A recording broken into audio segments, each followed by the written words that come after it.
எட்டு மகான்களுடன் என் வாழ்க்கை பகுதி 20வது தான் இன்னைக்கு நம்ம பார்க்க போகிறோம்.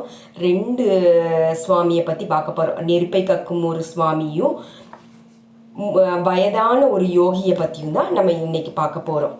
தன் வாயிலிருந்து நெருப்பை வரவழைக்கக்கூடிய ஒரு சுவாமியை நான் ஒரு முறை சந்தித்தேன். அவருடைய வாயிலிருந்து வந்த நெருப்பு பல அடி தூரம் வர பாஞ்சது.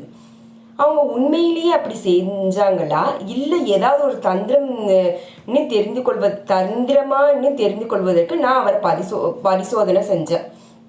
அவருடைய வாயில் பாஸ்பரஸ் போன்ற எதுவும் இல்லாமல் இருப்பதை உறுதி செய்ய வாயை நல்லா கழுவுமாற நான் அவரிடம் சொன்னேன். என்னோட நண்பர்களும் அவரை பரிசோதிச்சாங்க. அவங்க உண்மையானவர் போலவே தெரிஞ்சாங்க. அதனால இவர் நிச்சயம் என்னுடைய குருநாதரை விட அதிக சக்தி வாய்ந்தவங்க, மேம்பட்டவங்கன்னு நான் முடிவு செஞ்சேன். அந்த சுவாமி என்னை பார்த்து, நீ உன்னோட குருவுடன் தங்கியிருப்பது மூலமா உன்னுடைய நேரத்தையும் ஆற்றலையும் விரயம் செஞ்சு கொண்டிருக்க. நீ என்னை பின்தொடர்ந்து வா, கொஞ்சமாவது உண்மையான ஞானத்தை நான் உனக்கு தர்றேன். நெருப்பை எப்படி உண்டாக்க வேண்டும் என்பதை நான் உனக்கு காட்டுறேன்னு சொன்னாங்க அந்த சுவாமி. அவரால் கவலைப்பட்ட நான் என் குருவை விட்டு விலகுதுன்னு தீர்மானம் செஞ்சேன். நான் நேர சுவாமி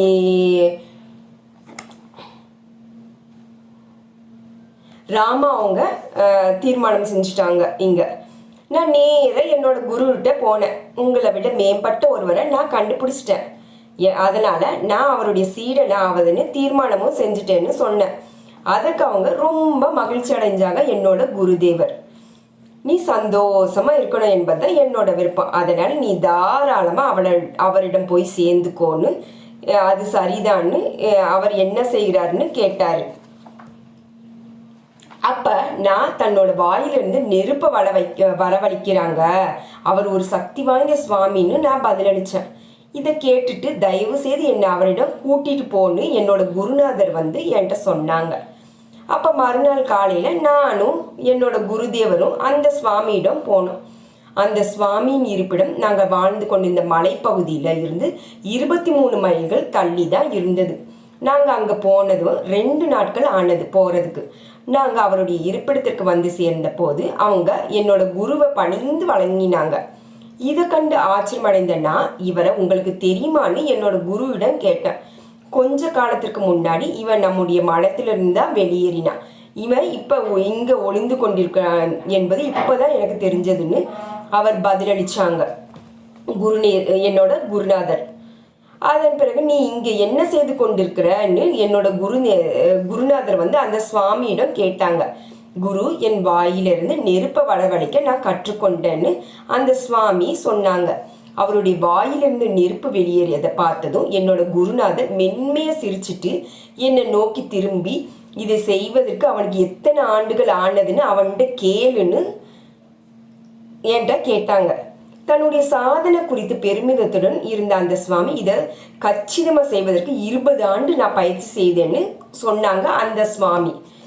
அப்போ நெருப்பை கக்கும் சுவாமி சொல்கிறாங்க, அவங்களுக்கு இந்த ப்ராக்டிஸ் எல்லாம் செஞ்சு 20 வருஷம் ஆனதான் அவங்களுக்கு. அப்போ என்னோட குருநாதர் என்னிடம் இப்படி சொன்னாங்க, ஒரு நெருப்பு குச்சியால் ஒரு நொடியில் நெருப்பை உண்டாக்கிவிட முடியும். ஆனால் உன் வாயிலிருந்து நெருப்பை வரவழைப்பதற்கு 20 ஆண்டு நீ செலவிட விரும்பினீங்கன்னா நீ ஒரு முட்டாள் மகனே. இது உண்மையான ஞானம் இல்லை. நீ உண்மையிலேயே மகான்களை சந்திக்க விரும்பினேன்னா அவங்க எங்கே வாழ்ந்து கொண்டிருக்காங்களோ அங்கே செல்வதற்கான வழிகளை நான் உனக்கு கொடுக்குறேன். அவர்களிடம் போய் நல்ல விஷயங்களை அனுபவபூர்வமாக உணர்ந்து கொள்ளுன்னு சுவாமி ராமா அவங்களோட குருநாதர் சொல்கிறாங்க. இப்படிப்பட்ட சித்து வேலைகள் செய்த எல்லாருமே என்னுடைய பாதையில் தோன்றிய வெறும் அறிகுறிகளே என்பதை பின்னர் தான் நான் உணர்ந்து கொண்டேன். இப்படி சக்திகளுக்கும் ஆன்மீகத்திற்கும் இடையே எந்த தொடர்பும் இல்லை. இப்படிப்பட்ட சக்திகளுக்கு உண்மையில் அவ்வளோ மதிப்பில்லை என்பதை என்னோட அனுபவங்களோ மற்றும் ஆய்வுகளின் மூலம் பிறகுதான் நான் கண்டு கொண்டேன். உண்மையிலே உங்களுடைய ஆன்மீக பாதையில் இது தடைகளை மட்டுமே ஏற்படுத்துது. சில சமயங்களில் இப்படிப்பட்ட சக்திகள் உங்களுக்கு உருவாக்கக்கூடும். மற்றவர்களுடைய எதிர்காலத்தை உங்களால் கணிக்க முடியும். அதன் பிறகு நிகழப்போகும் விஷயங்களை முன்னதாகவே உங்களுக்கு தெரியும். இது எல்லாமே உங்கள் கவனத்தை சிதறக்கக்கூடிய விஷயங்கள் தான். இது உங்கள் வழியில குறுக்கிட ஒருபோதும் அனுமதிக்க வேண்டாம். சுவாமிகள் உட்பட ஏராளமான மக்கள் இப்படிப்பட்ட வீணான முயற்சிகளில் தங்கள் நேரத்தையும் ஆற்றலையும் விரயம் செய்கிறாங்க. கொஞ்சம் சித்து வேலைகளுக்குரிய சக்தியை உருவாக்கி கொள்ள விரும்பும் யாராவது ஒருத்தர் அதை கைவசப்படுத்த முடியும். சில அசாதாரணமான சாதனைகளை நிகழ்த்தி காட்டவும் முடியும். ஆனால் ஞானோதயம் என்பது முற்றிலும் வேறுபட்ட ஒரு விஷயம்தான். நிர்பை கக்கும் சுவாமி பற்றி கதை முடிஞ்சது. இப்போ வயது அடைந்த ஒரு யோகியை பற்றி தான் நம்ம பார்க்க போகிறோம். 150 வயதுடைய ஒரு யோகியின் கதை. கிழக்கு உத்தரப்பிரதேசத்தில் வாழ்ந்த தேவராக பாபா கிட்டத்தட்ட ஒவ்வொரு கோடை காலத்திலும் இமயமலையில் உள்ள ஒரு கோவிலுக்கு ஒரு சில மாதங்கள் அங்கு தங்கியிருப்பாங்க. அங்கே ரொம்ப வயதானவர் என்று சொல்லப்படுவர். இந்த விஷயம் எனக்கு நேரடியாக தெரியாது. ஆனால் தேவராக பாபாவுக்கு 150 வயசுக்கு மேலே இருக்கும்னு இந்தியாவின் முதல் குடியரசுத் தலைவரான டாக்டர் ராஜேந்திர பிரசாத் தன் சொந்த அனுபவத்தில் இருந்து சொன்னதாக நான் கேள்விப்பட்டிருக்கேன். நான் சிறுவனாக இருக்கும்போது தன் தந்தை தன்னை அந்த பாபாவிடம் அழைத்து சென்றதாகவும் அந்த பாபா அப்போது மிகவும் வயதானவராக இருந்தார் என்று டாக்டர் ராஜேந்திர பிரசாத் சொல்லியிருக்காங்க. இவங்க இந்த தகவலை தெரிவித்த போது அவருக்கு 70 வயதுக்கு மேலும் இருக்கும். அவருடைய இந்த அறிக்கை என் ஆர்வத்தை தூண்டியது. இமயமலை கோவிலுக்கு செல்லும் வழியில் ரிஷிகேஷில் அந்த பாபா தங்கிய போது நான் அவரை சந்தித்தேன். நாங்கள் 2 பேருமே அடிக்கடி அங்கே உரையாடினோம். சென்ற இடங்கள்லாம் தங்குவதற்கான குடிசையை அவர் தானே தான் காட்டுவாங்க. அப்படிப்பட்ட ஒரு குடிசையில் தான் ரிஷிகேஷில் அவர் வாழ்ந்து கொண்டிருந்தாங்க. சில சமயங்களில் மரத்தின் மேலே கட்டப்பட்ட வீடுகளிலும் அவர் வாழ்ந்தாங்க. அவர் ஆரோக்கியமானவராகவும் சுமார் 70 வயது மதிக்கத்தக்கவராகவும் தோன்றினாங்க. 150 வயசுலேயும் கூடயும் மென்மையானவராகவும் துறவு ஒழுங்கை தீவிரமாக கடைபிடிப்பவராகவும் இருந்த அவர் தன்னை தொடுவதற்கு எந்த ஒரு மாணவனையும் அனுமதிக்கிறதே இல்லை. ஆனாலும் சில சமயங்களில் தெய்வீக அன்பை பற்றி அவர் சொற்பொழிவுகள் நிகழ்த்தினாங்க. வட இந்தியாவில் அது ரொம்ப பிரபலமானதாக இருந்தது. அவருடைய தரிசனத்தை பெறுவதற்கு பெருந்திரளான மக்கள் வந்தாங்க. அவரை ஏராளமானவரும் பின்பற்றவும் செஞ்சாங்க. காவல்துறை அதிகாரிகளும் அரசாங்க அதிகாரிகளும் அவர் பார்த்து அவருடைய ஆசிகளை பெற்றும் சென்றிருக்காங்க. 1974 ஹரித்வாரில் நடைபெற்ற கும்பமேளா விழாவின் போது தான் என்னுடைய அமெரிக்க மாணவர்கள் பலரும் அவரை சந்திச்சாங்க. அங்கே அவ்வளோ நீண்ட காலம் வாழ்ந்ததற்காக பின்னாடி இருந்த ரகசியத்தை நான் கண்டுபிடிக்க முயற்சி செஞ்சேன்.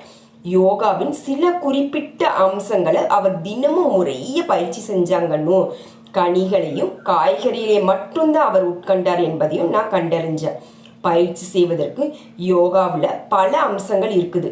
தங்களுக்கு ஏற்றவற்றை மக்கள் தேர்ந்தெடுத்து பயிற்சி செய்கிறாங்க. பாபாவுடன் நான் உரையாடிய போது அவர் இப்படி சொன்னாங்க: எல்லா சொத்துக்களிலும் மகிழ்ச்சி தான் மாபெரும் சொத்து. நேர தவறாமை இன்றியமையாது தான். சுவாசிப்பதற்கான மேம்பட்ட வழிமுறைகளை பயிற்சி செய்ய வேண்டியது சம அளவில் முக்கியம். மூப்பற்ற நிலையை அடைய உதவும் ஒரு உத்தி தான் பிராணாயாமம். இந்த தேவராக பாபா என் அன்பின் ஒரு அடையாளமாக இருந்தாங்க.